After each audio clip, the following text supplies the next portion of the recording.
എളുപ്പമല്ലേ പറയാനായിട്ട്? ഒരു വാക്ക് കൂടി. തങ്കപ്പൻ, തങ്കപ്പൻ, തങ്കപ്പൻ. ഈ രണ്ടു വാക്കും തെറ്റോ? തെറ്റാൻ പാടില്ല. ഒന്ന് പറഞ്ഞു കൊടുത്തേ. ഇങ്ങനെ ഇവിടെ നമ്മുടെ പ്രിയപ്പെട്ടവരുടെ പരിപാടിക്ക് വന്നിട്ട് ഇങ്ങനെയാണ് മലയാളം സംസാരിക്കേണ്ടത്. ഒന്ന് സംസാരിച്ചിട്ട് എടുക്കാം ഉറക്കേനെ. ചമ്പക്കര തങ്കപ്പൻ, ചമ്പക്കര തങ്കപ്പൻ, ചമ്പക്കര തങ്കപ്പൻ,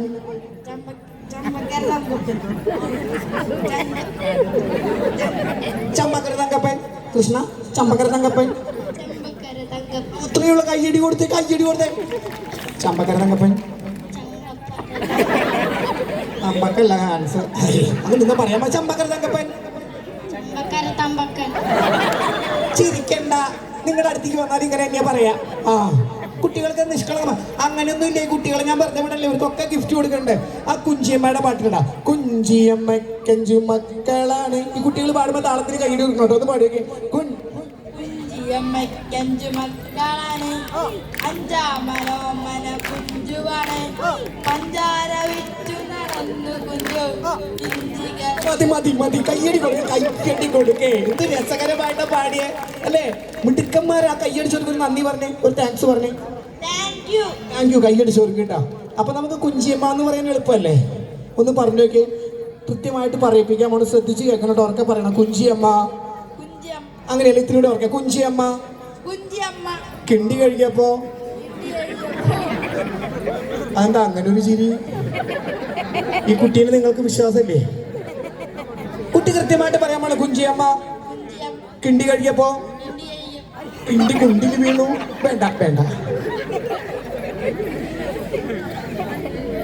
ഇയാൾക്ക് കിണ്ടി കഴിക്കണോ? സന്തോഷായി അല്ലേ? ഈ മിഠായി തേന നിങ്ങൾ 3 പേരും കൂടി എടുക്കും.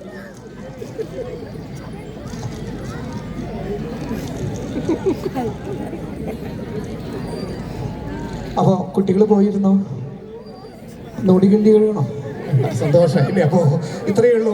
ഇതാണ് മലയാളി. കുട്ടികൾ തെറ്റ് പറഞ്ഞിട്ടില്ല, അപ്പോഴേക്കും ചിരിയാൻ തുടങ്ങി അല്ലേ? അപ്പൊ എന്തായാലും ഈ നർമ്മ മുഹൂർത്തത്തിന് സാക്ഷ്യം വഹിച്ച എല്ലാ കുഞ്ഞു മക്കൾക്കും ഹൃദയം നിറഞ്ഞ് ഭഗവാന്റെ അനുഗ്രഹം ഉണ്ടാവട്ടെ എന്ന് പ്രാർത്ഥിച്ചുകൊണ്ട് ആ പ്രിയപ്പെട്ട നർത്തകിമാരെ ഒരിക്കൽ കൂടി സ്നേഹപൂർവ്വം വേദിയിലേക്ക് ക്ഷണിക്കുകയാണ്.